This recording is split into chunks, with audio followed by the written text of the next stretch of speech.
नमस्ते प्यारे बच्चों। तो हम समझ रहे थे 8th ग्रेड अभ्यास पुस्तिका कक्षा 5 की पर्यावरण अध्ययन, जो कि हमने एक पाठ से लेकर 5 पाठ तक कंप्लीट कर लिए थे। आज हम इसका अगला अध्याय समझेंगे। तो यहाँ देखेंगे हम कक्षा 5वीं की पर्यावरण का जो अगला अध्याय दिया गया है। यहाँ अनुक्रमण का दी गई है। हमें टोटल कितने अध्याय 23 अध्याय कंप्लीट करना है ना। तो इसमें आज हम इसका जो है 6वां अध्याय कंप्लीट करेंगे। इसमें देखिए 6वें अध्याय में दिया गया है बूंद बूंद दरिया दरिया, ठीक है ना।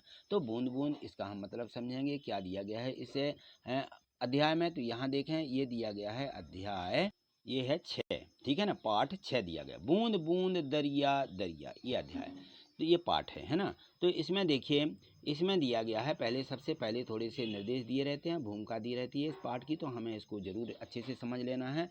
थोड़ी सी क्या है कि यदि हम इसको समझ लेते हैं तो हमें समझ में आने लगता कि इस पाठ को में किस प्रकार की बात समझाई जा रही है। देखिए यहाँ पे सोनू एक 10 साल का लड़का है। कितने साल का? 10 साल का है अभी वो, यानी वो अभी 5वीं पढ़ रहा होगा। वह हंसमुख स्वभाव का है, उसका स्वभाव बहुत अच्छा है ना। वह सुबह जल्दी उठता है, नहाता भी है और नाश्ता करके स्कूल जाता है। देखिए तो ये 10 साल का लड़का है ना। तो पर उसकी एक आदत खराब थी। क्या? वह पानी का अपव्यय करता था, पानी बहाता था। मंजन करते समय नल खुला छोड़ देता था और नहाने के लिए 5-6 बाल्टी का उपयोग करता था। तो उसकी मम्मी उसे हमेशा समझाती थी, पर वह मानता ही नहीं था। कई साल बीत गए, सोनू अब बड़ा हो गया होगा। तब जल व्यर्थ बहाने की उसकी आदत में कोई सुधार नहीं आया है। अब वह कॉलेज जाता था। गर्मियों के दिन थे, काफ़ी समय से वर्षा बहुत कम होने के कारण सूखा पड़ गया। तो सोनी के मोहल्ले में कहीं पानी नहीं था, किसी भी नल से पानी नहीं आ रहा था क्योंकि सूखा पड़ गया। टैंकर आने पर बेचारे सोनू को सवेरे से ही बड़ी बड़ी बाल्टियां लेकर पानी भरने जाना पड़ता था। तो पानी भरने के लिए उसे लाइन में लगना पड़ता था और कभी कभी पानी भरने को लेकर के लोगों से झगड़ा भी हो जाया करते थे। तो सोनू पानी की समस्या से बहुत परेशान हो गया था और उसे ध्यान आया कि वह किस प्रकार से पानी को व्यर्थ बहाता था।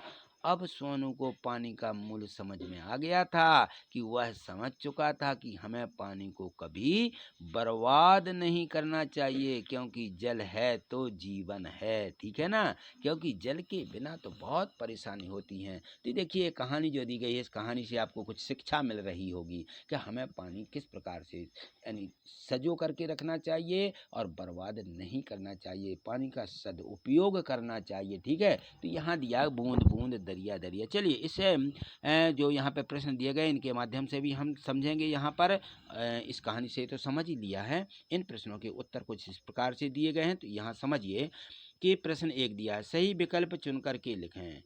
घड़ा सीसर में कितने तालाब और एक दूसरे से आपस में जुड़े थे? तो वहाँ पर 9 तालाब थे। कितने तालाब थे? वहाँ पर 9 तालाब थे, ठीक है। अल बिरूनी किस देश से आए थे? तो अल बिरूनी उज्बेकिस्तान से आए थे। कहाँ से? ये चौथे में दिया है, उज्बेकिस्तान, उज्बेकिस्तान, ठीक है, बन जाएगा ना, उज्बेकिस्तान, इस देश से आए थे।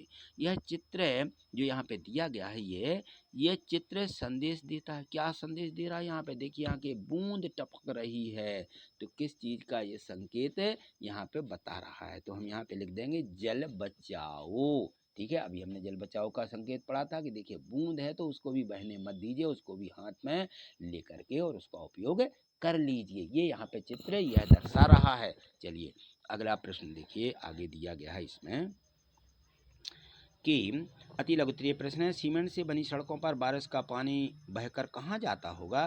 तो आपने देखा है कहाँ जाता है, नलियों में जाता है, पाइपों में से भी जाता है ना। और यहाँ पे एक चित्र दिया गया है, इस चित्र को समझिए। इस चित्र में दिए गए निशान है, ऐसा निशान बने हुए हैं, निशान खींच करके बताएं कि बारिश का पानी छत से टैंक तक कैसे पहुंचेगा। अब यहाँ पे ये देखिए, ये यहाँ पे छत है। अब ये छत से पानी जाना है तो टैंक तक जाना है, कैसे जाएगा? तो हम देखें यहाँ से टैंक से ले जाना है तो हम यहाँ से ले जाएंगे, यहाँ से सीधा हम टैंक में इस प्रकार से जोड़ देंगे। यहाँ जोड़ देंगे तो बाहर निकल जाएगा, है ना। तो सीधे ये हमारा पाइप है, पाइप से इस टैंक में जाएगा और टैंक से सीधा पाइप देखिए यहाँ, तो हमारा टैंक नीचे क्या हो जाएगा, भर जाएगा। ठीक है, तो ये हम बाद में इसका उपयोग भी कर सकते हैं। तो ये लाइन खींचना है आपको, इस प्रकार से लाइन खींच देंगे। ठीक है, अगला प्रश्न देखिए, चौथा प्रश्न दिया गया है इसमें।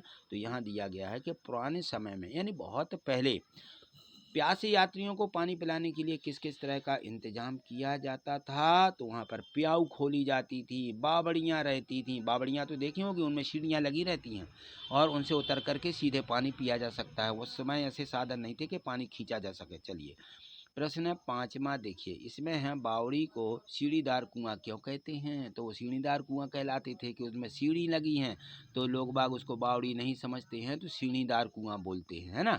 तो बावड़ी को सीढ़ीदार कुआं इसलिए कहते हैं। कुआं लिख लीजिए, कुमार लिख गया यहाँ पे कुआं।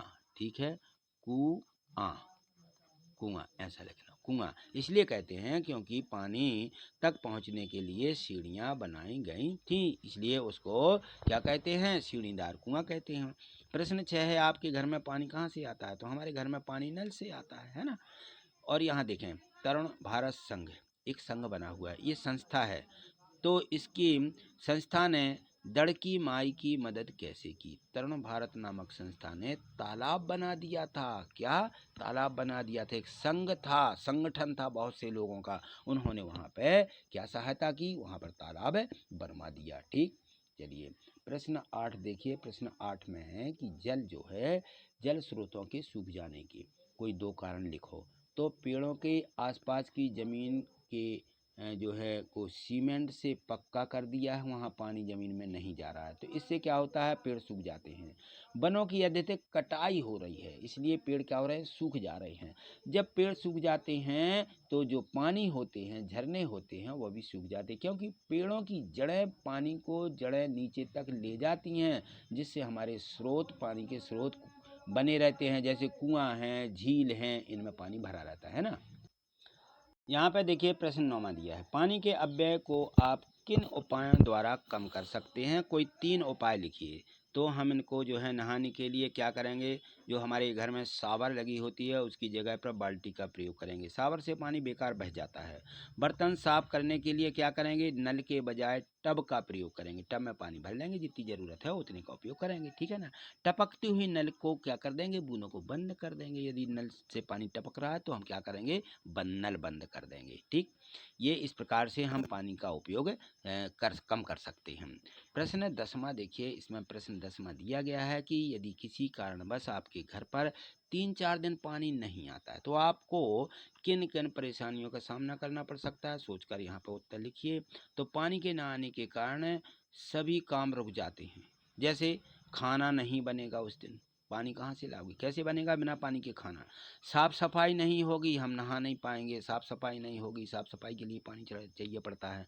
नहाना धोना ये सभी काम रुक जाता है। ठीक है ना। ना हम कपड़ा धो पाएंगे, ना नहा पाएंगे, ये सारे काम हमारे क्या होते हैं, रुक जाते, बहुत परेशानी होती है। यहाँ पे प्रोजेक्ट कार दिया गया है, देखिए इस प्रोजेक्ट कार में आपको इस प्रकार से हमें यहाँ पे भर देना, प्रतिदिन पानी किस किस काम में उपयोग होता है, नीचे दी गई तालिका में भरिए।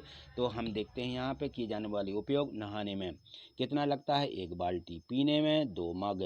खाना बनाने में भी 2 मग। बर्तन साफ करने में 1 बाल्टी। शौच के लिए, माने जब हम शौचालय जाते हैं तो 1 बाल्टी का उपयोग करते हैं। कपड़ा धोने के लिए 2 बाल्टी का उपयोग करते हैं, है ना। तो इस प्रकार से हम पानी का उपयोग करते हैं, तो इतना स्टोर करके हमें रखना पड़ता है। अब बताइए, यहाँ पे दिया गया है प्रतिदिन का कुल पानी कितना हो जाएगा। तो यहाँ चाहें तो हम इसका योग लगा करके लिख दें कि 2 और 1 3, 2 5, 1 6, 1 7 और 2 9। तो हम यहाँ पे लिख देंगे कितना, 9 बाल्टी। 9 बाल्टी, बाल्टी लिख लीजिए, मग मग। एक तो यहाँ पे 2 और 1 3 और 1 4 और 1 5 बाल्टी। ठीक है, कितना लिखेंगे,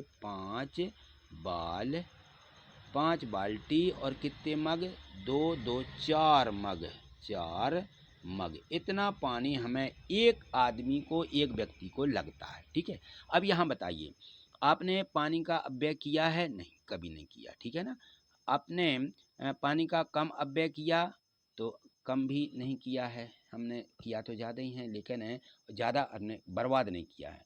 आपने पानी का बिल्कुल भी अपव्यय नहीं किया, नहीं, बिल्कुल अपव्यय नहीं किया है। ठीक है ना। तो इस प्रकार से हमें लिख देना है। तो हमारे ये प्रोजेक्ट दिया गया था। आज इतना ही, मिलते हैं अगली वीडियो के माध्यम से। आगे यदि आपको देखना है और आप चैनल पर नए हैं तो वीडियो को लाइक भी कर लें और चैनल को सब्सक्राइब करके रखिए, जिससे आगे सभी वीडियो आपके चैनल पर आपको मिल सकेंगी। ठीक है, तो आज इतना ही, मिलते हैं अगली वीडियो के माध्यम से। थैंक यू, धन्यवाद।